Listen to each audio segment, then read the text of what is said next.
મિત્રો, શું તમે જાણો છો કે પૌષ્ટિક આહાર આપણા શરીરને સ્વસ્થ અને તંદુરસ્ત રાખે છે? એ જ રીતે આપણા જીવનમાં રહેલા સદ્ગુણો આપણને આત્મિક જીવનમાં વૃદ્ધિ આપે છે. આશાવાન નારીઓ, અમે આશાવાન નારીઓ, આશાવાન નારીઓ, અમે આશાવાન નારીઓ. વચન અમારું જીવન, પ્રાર્થના મારી ધડકન, કરવી છે સ્તુતિ હરદમ. આશાવાન નારીઓ, આશાવાન નારીઓ. પ્રિય બહેનો, આશાવાન સ્ત્રીઓ નામના આ ખાસ કાર્યક્રમમાં આપ સર્વનો આવકાર કરું છું. હાલના સમયમાં મોટાભાગની સ્ત્રીઓ સ્કૂટર કે કાર ચલાવે છે. હું પણ વાહન ચલાવું છું. આપણે તો ફક્ત તેને ચલાવીએ છીએ, પણ તેના મશીન કેવી રીતે કાર્ય કરે છે તે વિશે આપણે કંઈ જ જાણતા હોતા નથી. હા, આપણને તેના વિશે કોઈ જ જાણકારી હોતી નથી. આપણે તો ફક્ત તેમાં પેટ્રોલ પુરાવીએ છીએ અને તેને ચલાવ્યા કરીએ છીએ, પણ તેની યોગ્ય રીતે કાળજી લેવી પણ જરૂરી છે. જો કાર કે સ્કૂટરની સમય અંતરે સર્વિસ કરાવવામાં ન આવે અથવા તેના અમુક ભાગો બગડી જાય ત્યારે તેને રિપેર કરવામાં કે બદલવામાં ન આવે તો તે ચાલી શકતું નથી. બિલકુલ સાચી વાત. આપણા દરેકને માટે આ સારો બોધપાઠ છે. આપણું શરીર પણ એક મશીન જેવું છે, પણ તે માંસનું બનેલું છે. શરીરને ચેતનવંતું રાખવા આપણે તેના માટે જરૂરી બાબતો તેને ના આપીએ તો આપણું શરીર બીમાર પડી જાય છે. ખરેખર મશીન બગડે છે અને શરીર બીમાર પડે છે. આપણા શરીરોને શ્રેષ્ઠ સ્થિતિમાં રાખવા માટે જે મહત્ત્વના બળતણની જરૂર પડે છે તે વિષયમાં આજે આપણે શીખવાના છીએ. જો તમે તેને જાણવા માંગો છો તો અમારા આજના પ્રસારણને બહુ ધ્યાનથી નિહાળશો એવી મારી વિનંતી છે. દરેક વ્યક્તિને સારું સ્વાસ્થ્ય જોઈએ છે. કોઈ વ્યક્તિ ઈચ્છતી નથી કે તે બીમાર પડે, પણ તે માટે આપણા શરીરની યોગ્ય કાળજી રાખવી તે બહુ મહત્ત્વની બાબત છે.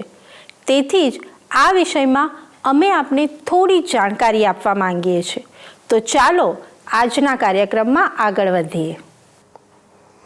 વહાલી બહેનો, શું તમને કદી એવો અનુભવ થયો છે કે થોડું કામ કરીને તમે વધારે પડતા થાકી જાઓ છો? તેનું કારણ વિટામિનનો અભાવ છે. આપણે જે ખોરાક ખાઈએ છીએ તેમાંથી વિટામિન મળે છે અને તે આપણા શરીરને તેનું કાર્ય કરવામાં મદદ કરે છે. જો ખોરાકમાંથી વિટામિન ના મળે તો આપણે નબળાઈ અનુભવીએ છીએ અને દરેક સમયે ઊંઘવાની પણ ઈચ્છા થાય છે. તેથી જ આજે આપણે 2 પ્રકારના વિટામિન સંબંધી વાત કરીશું, વિટામિન એ અને વિટામિન ડી. તમારા માટે વસ્તુઓને જોવી કેટલું અગત્યનું છે? બહુ જ અગત્યનું છે. લીલાને માટે પણ તે એટલું જ અગત્યનું છે. લીલા ગુજરાતના એક ગામમાં રહે છે અને વહેલી સવારથી મોડી સાંજ સુધી તે ખેતરમાં કામ કરે છે. તેના ધ્યાનમાં આવ્યું કે જ્યારે સૂર્ય આથમવાની શરૂઆત થાય ત્યારે તેને જોવામાં મુશ્કેલી પડે છે. આ તેના માટે અસામાન્ય હતું. લીલાને જોવામાં તકલીફ પડતી હતી અને અંધારામાં તેને દેખાતું નહોતું. તે સાથે તેની ચામડી સૂકી થઈ જતી અને વારંવાર તેને દર્દ થતું. તેના વાળ પણ સૂકા થઈ જતા અને જ્યારે તે માથું ઓળતી ત્યારે પુષ્કળ પ્રમાણમાં વાળ ખરતા હતા. લીલાની નબળાઈ વધતી ગઈ. તેથી આખરે તે તેના ગામના ડૉક્ટર પાસે ગઈ. ડૉક્ટરે નિદાન કર્યું કે તેની રોગપ્રતિકારક શક્તિ ઓછી થઈ ગઈ છે. વધુ તપાસ કરતાં જાણ થઈ કે લીલાના શરીરમાં પૂરતા પ્રમાણમાં વિટામિન એ નથી. વાલી બહેનો, વિટામિન એ દરેકના માટે બહુ મહત્ત્વનું છે. આ વિટામિનનું સૌથી અગત્યનું કાર્ય એ છે કે રોગોની સામે લડવું. આપણા શરીરની રોગ પ્રતિકારક શક્તિ આપણને ચેપી તત્વો અને સૂક્ષ્મ જીવાણુઓ સામે રક્ષણ પૂરું પાડે છે. વિટામિન એ આ રોગ પ્રતિકારક શક્તિને વધારે મજબૂત કરે છે. તેથી શરદી, તાવ, કિડની, મૂત્રાશય, ફેફસા અને લાળ ગ્રંથિઓમાં ચેપ સામે રક્ષણ મળે છે. તે શરીરના કોષોનું કેન્સર સામે રક્ષણ કરે છે અને નવા કોષો ઉત્પન્ન કરવા માટે શરીરને મદદ કરે છે. તે સાથે વિટામિન એ આપણા વાળ અને ચામડીને પણ તંદુરસ્ત રાખે છે. પરંતુ જો આપણા શરીરમાં પૂરતા પ્રમાણમાં વિટામિન એ ના હોય તો આપણને ઊંઘવામાં તકલીફ પડે છે, થાક લાગે છે, વજન ઓછું થાય છે અને ચામડીની તકલીફો થાય છે. વિટામિન એ પૂરતા પ્રમાણમાં નહીં હોવાને લીધે ચામડી અને વાળ સૂકા થઈ જાય છે અને આંખોમાં ખૂબ ખંજવાળ આવીને તેમાં પણ સૂકાપણું આવે છે, જે અંધત્વ તરફ દોરી જાય છે. કદાચ તેને લીધે આપણને વારંવાર શરદી થાય, ચેપ લાગે અને ખાસ કરીને કાનમાં પરું થાય છે. તેથી વિટામિન એ આપણા રોજિંદા ખોરાકમાંથી મળી રહે તે બહુ અગત્યનું છે. વિટામિન એ લીલા શાકભાજી, અંજીર, ગાજર, બ્રોકોલી, લસણ, પીચ, પાલક, શક્કરિયા વગેરેમાંથી મળી રહે છે. હવે જો વધારે પડતું વિટામિન એ લેવામાં આવે તો તમારા શરીરમાં વિવિધ તકલીફો ઊભી થાય છે. દાખલા તરીકે પેટનો દુખાવો, વાળ ખરવા, ખંજવાળ આવવી, ઉલટી થવી અને હોઠ સૂકા થઈને ફાટી જવા વગેરે. વધારે પડતું વિટામિન એ મગજને માટે પણ નુકસાનકારક છે. તેથી વધારે પ્રમાણમાં વિટામિન એ લેવું તે પણ હિતાવહ નથી. નાના બાળકોના હાડકાં અને દાંત મજબૂત બને તે માટે વિટામિન ડી પણ આવશ્યક છે. વિટામિન ડી શરીરને કેલ્શિયમ અને ફોસ્ફરસ જેવા 2 ખનિજ દ્રવ્યોનો ઉપયોગ કરવામાં મદદ કરે છે. તેને લીધે શરીરના હાડકાં મજબૂત રહે છે. ફક્ત હાડકાં માટે જ વિટામિન ડીનો ઉપયોગ થતો નથી, પણ તે આપણા હૃદયને પણ ધબકતું રાખે છે અને શરીરના સ્નાયુઓને મજબૂત બનાવે છે. આપણા લોહીને ઘટ્ટ બનાવવા માટે પણ તે ઉપયોગી છે. કેટલાક લોકો વિટામિન ડીને સૂર્યપ્રકાશનું વિટામિન કહે છે, કારણ કે જ્યારે આપણે તાપમાં હોઈએ ત્યારે આપણી ચામડી શરીરને માટે આ વિટામિન બનાવે છે. ડૉક્ટર પણ સારા પ્રમાણમાં વિટામિન ડી મેળવવા માટે અઠવાડિયામાં 2 થી 3 વખત 15 મિનિટ માટે તાપમાં ઊભા રહેવાની સલાહ આપે છે.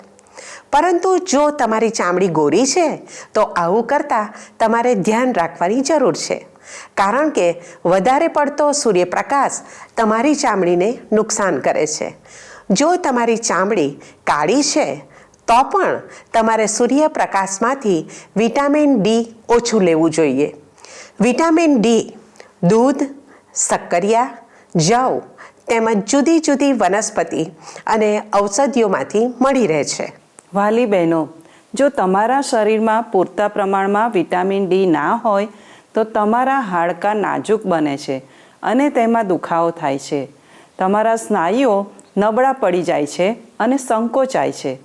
તમારા હાથ પગમાં જણજણાટી આવે છે અને તે જકડાઈ જાય છે. જો આપણને પૂરતા પ્રમાણમાં વિટામિન ડી ના મળે તો 2 ગંભીર સમસ્યાઓ ઊભી થાય છે.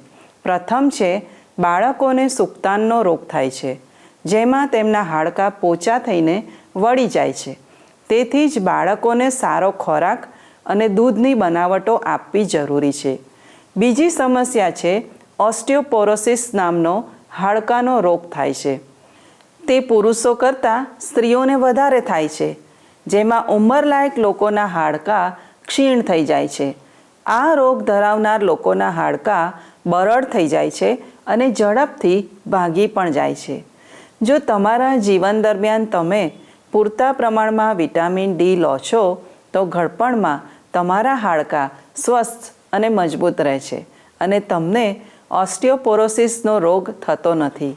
જો તમે વૃદ્ધ થઈ જ ગયા છો તો હવે પછી તમારા હાડકાં પ્રત્યે બેધ્યાન ના રહેતા તેની યોગ્ય કાળજી રાખવી જરૂરી છે. પ્રિય બહેનો, વિટામિન શબ્દ લેટિન ભાષાના વિટા શબ્દ ઉપરથી આવ્યો છે. વિટામિન આપણા શરીરને જુદા જુદા અગત્યના કાર્યો કરવામાં મદદરૂપ બને છે. તેથી આ પોષક તત્વને મેળવવા આપણે શ્રેષ્ઠ પ્રયત્ન કરવા જોઈએ. તો હવે પછી તમે બજારમાં જાઓ ત્યારે જે ફળ અને શાકભાજી વિશે આજે આપણે વાતચીત કરી તેને જરૂરથી ખરીદજો. મારી બહેનો, સ્વસ્થ ખોરાક આપણને સ્વસ્થ રહેવા મદદરૂપ બને છે. જ્યારે શરીરની જરૂરિયાતો સંતોષવામાં આવે ત્યારે તે આપણને ખુશ રહેવામાં મદદ કરે છે. ફળો આપણા શરીરને માટે ઉપયોગી છે, પણ એક ફળ એવું છે જે આપણા આત્માને માટે ઉપયોગી છે. તે ફળ કયું છે તે જાણવા અમારી સાથે આ કાર્યક્રમમાં જોડાયેલા રહેશો.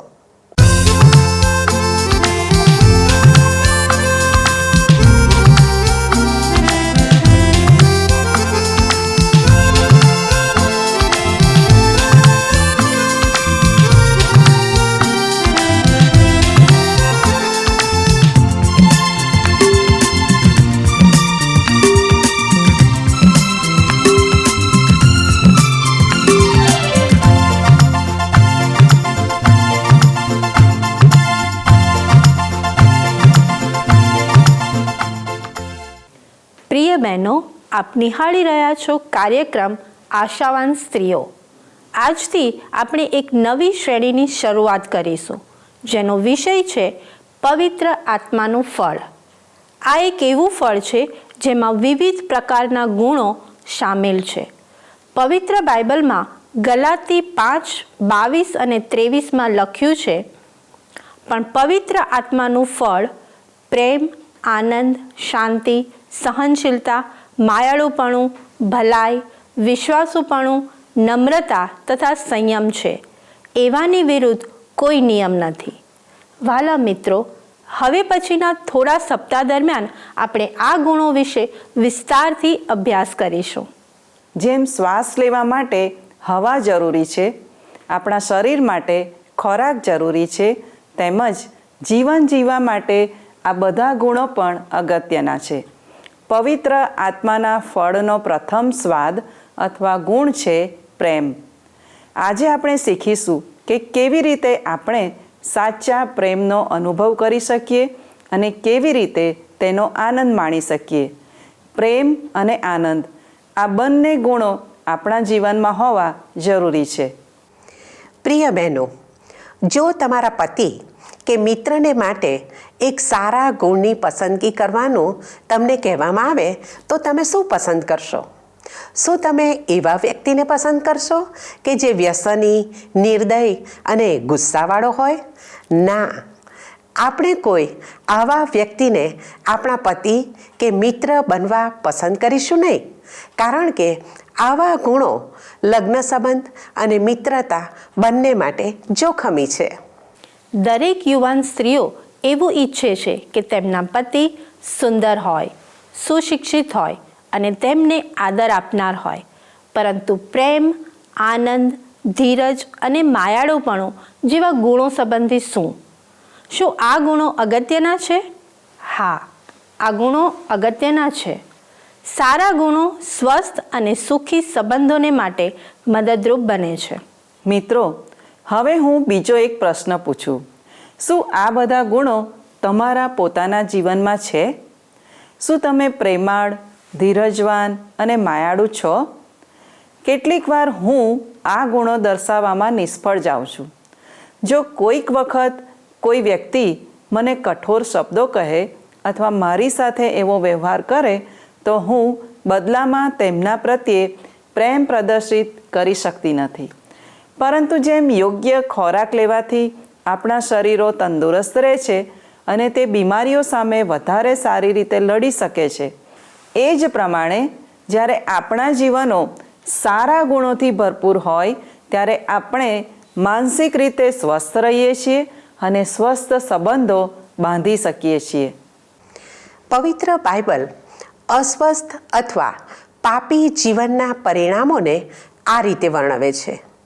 દેહના કામ તો ખુલ્લા છે, એટલે વ્યભિચાર, અપવિત્રતા, લંપટપણું, મૂર્તિ પૂજા, જાદુ, વેરભાવ, કજ્યાકંકાસ, ઈર્ષા, ક્રોધ, ખટપટ, કુસંપ, પક્ષાપક્ષી, અદેખાઈ, છાકટાઈ, વિલાસ તથા એઓના જેવા કામ.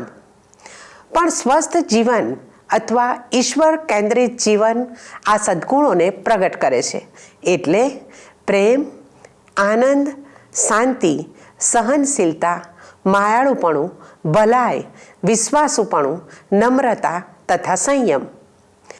વાલી બહેનો, તમે તમારા જીવનમાં શું પ્રાપ્ત કરવા માંગો છો? ખરાબ પરિણામો કે સારું ફળ? ચોક્કસ આપણે વધારે સારા ફળની ઈચ્છા રાખીએ છીએ. આજે આપણે આ સારા ફળના 2 ગુણો સંબંધી જોઈશું. તે છે પ્રેમ અને આનંદ. આપણા માટે દરેક સમયે પ્રેમાળ અને આનંદિત રહેવું તે સરળ બાબત નથી. પ્રથમ આપણે પ્રેમ સંબંધી શીખીશું. લૂક 10:27 અને 28માં બાઇબલ શીખવે છે કે આપણે ઈશ્વર પર ખરા હૃદયથી, ખરા જીવથી, પૂરા સામર્થ્યથી અને ખરા મનથી પ્રેમ રાખવો જોઈએ અને જેમ પોતા પર તેઓ પડોશી પર પ્રેમ રાખવો જોઈએ. શું તેનો અર્થ એવો થાય કે કોઈ આપણને દુઃખી કરે અને આપણી સાથે ક્રૂરતાથી વર્તે તો પણ તેને પ્રેમ કરવો જોઈએ? હા, તેનો અર્થ એ જ છે. દુશ્મનને પણ આપણે પ્રેમ કરવાનો છે. આ તો અશક્ય લાગે છે, પણ ફક્ત ઈશ્વરની સહાયથી જ આપણે તે કરી શકીએ છીએ. જે આપણને પ્રેમ કરે તેને પ્રેમ કરવો તે સરળ છે, પણ જે આપણને દુઃખી કરે તેને પ્રેમ કરવો તે મુશ્કેલ છે. એટલા માટે જ બાઇબલ સમજાવે છે કે ફક્ત પવિત્ર આત્મા જ આપણામાં આવા ગુણો ઉત્પન્ન કરી શકે છે, જેથી આપણે બીજાને પ્રેમ કરી શકીએ છીએ. તે તો ઈશ્વરની ભેટ છે. એ જ પ્રમાણે 1 કોરિન્થી 13મા અધ્યાયમાં બાઇબલ શીખવે છે કે પ્રેમ કેવો હોય. 4 થી 7 કલમો આપણે વાંચીએ. પ્રીતિ સહનશીલ તથા પરોપકારી છે. પ્રીતિ અદેખાઈ કરતી નથી. પ્રીતિ આપવડાઈ કરતી નથી, ફૂલાઈ જતી નથી, અયોગ્ય રીતે વર્તતી નથી, પોતાનું જ હિત જોતી નથી, ખીજવાતી નથી, અપકારને લેખવતી નથી, અન્યાયમાં હરખાતી નથી, પણ સત્યમાં હરખાય છે, સઘળું ખમે છે, સઘળું ખરું માને છે, સઘળાની આશા રાખે છે, સઘળું સહન કરે છે. ઈશ્વરના તેના લોકો પ્રત્યેના પ્રેમ દ્વારા પણ આપણે આ પ્રેમ સંબંધી શીખી શકીએ છીએ. 1 યોહાન 4:9 જણાવે છે, દેવે પોતાના એકના એક પુત્રને જગતમાં મોકલ્યો કે આપણે તેનાથી જીવીએ. એ પરથી આપણા પર દેવનો પ્રેમ પ્રગટ થયો. આપણે દેવ પર પ્રેમ રાખ્યો એમાં પ્રેમ નહીં, પણ તેણે આપણા પર પ્રેમ રાખ્યો અને પોતાના પુત્રને આપણા પાપનું પ્રાયશ્ચિત થવા માટે મોકલ્યો એમાં પ્રેમ છે.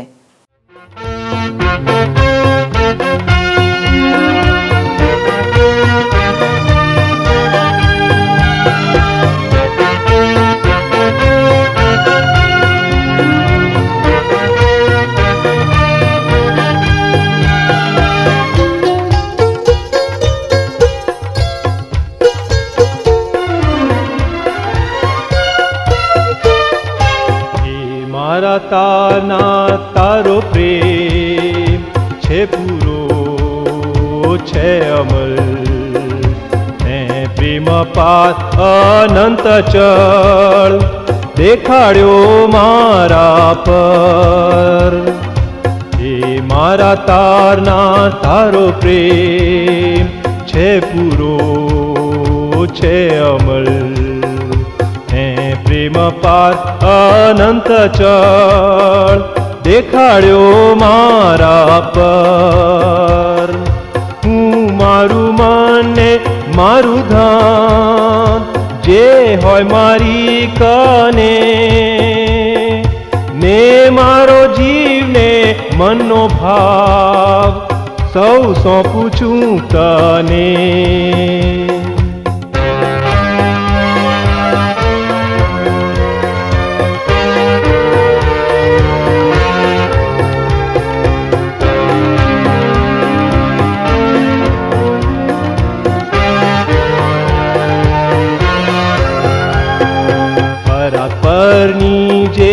યોગ્યતા હું તારામાં દેખું, તેના ઉપર ધ્યાન ધરી સૌ ભરોસો ટેકું.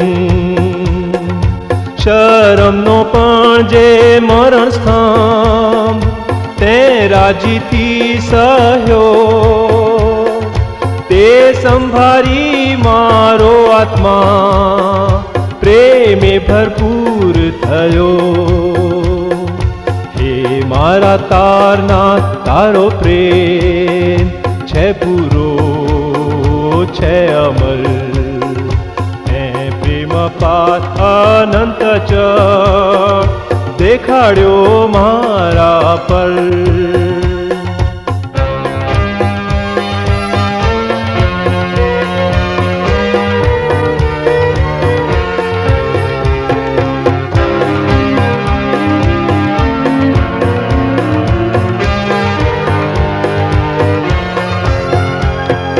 બધી વાતોમાં માણસ થઈ તે લીધો પાપનો શ્રાપ, પણ એક જ વાતમાં ફેર હતો કે નહોતું તુજમાં પાપ. તે તાજ મૂકીને શાપ લીધો કે માણસ પામે ગુણ, જેમ હતો દૂર તેમ પાસે થાય ને પાપને કાઢે પૂં. હે મારા તારના તારો પ્રેમ છે પૂરો છે અમર, હે પ્રેમ પાર અનંત ચળ દેખાડ્યો મારા પર.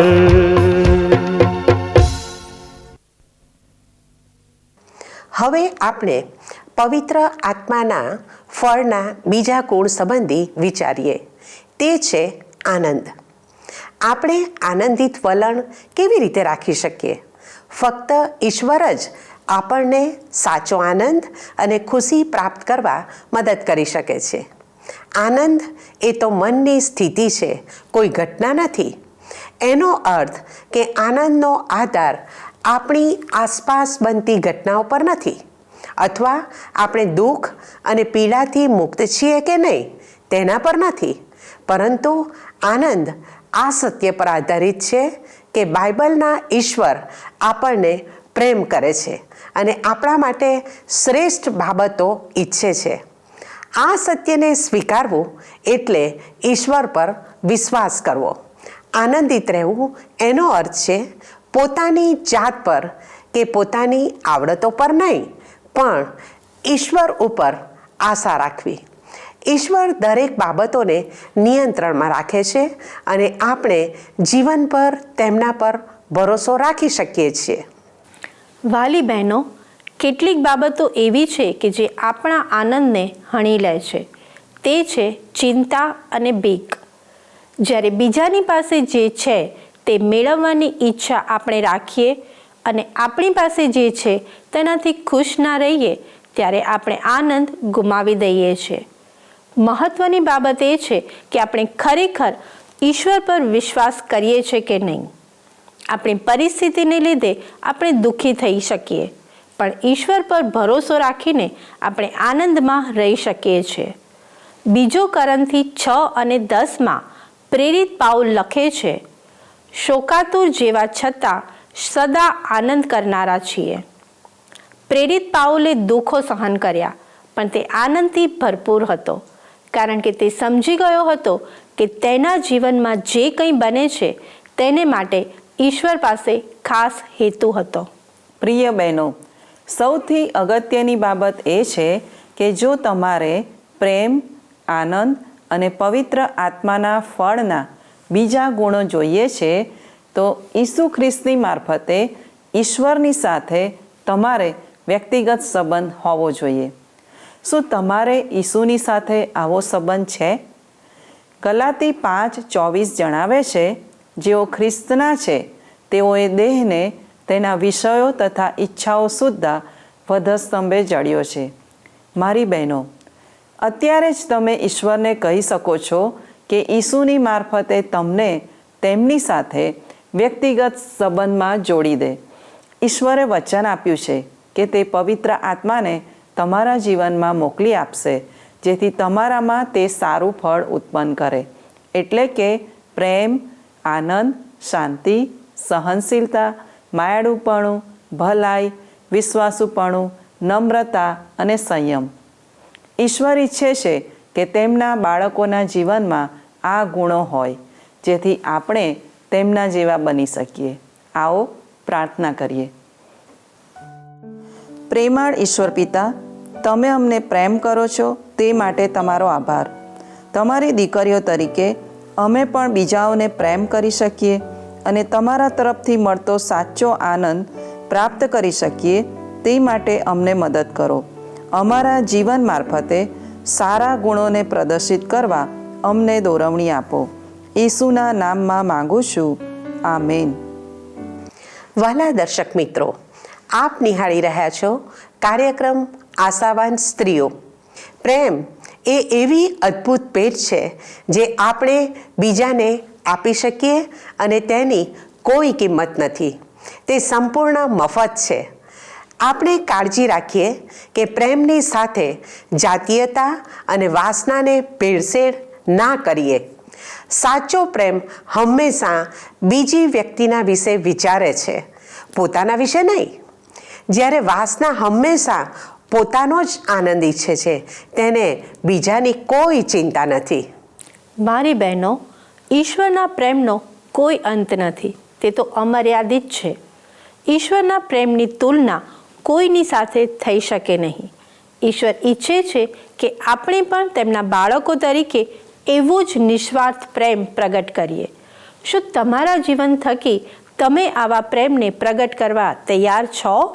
વાલી બહેનો, આપણા જીવન થકી પ્રેમ અને આનંદના આ સદ્ગુણોને હંમેશા પ્રગટ કરીએ એવું ઈશ્વર ઈચ્છે છે. તેથી ઈશ્વરની દીકરીઓ તરીકે આપણે તે માટે હંમેશા પ્રયાસ કરીએ. અમારો સમય હવે પૂરો થવા આવ્યો છે.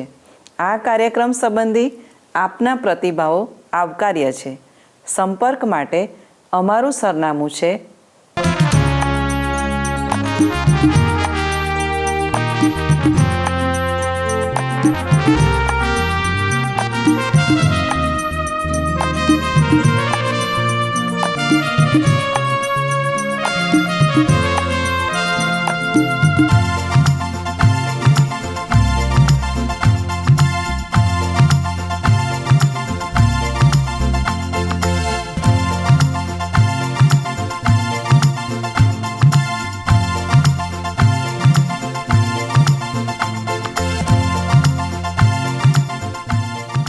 જો આપ ફોનથી અમારો સંપર્ક કરવા માંગો છો તો તે પણ આવકાર્ય છે.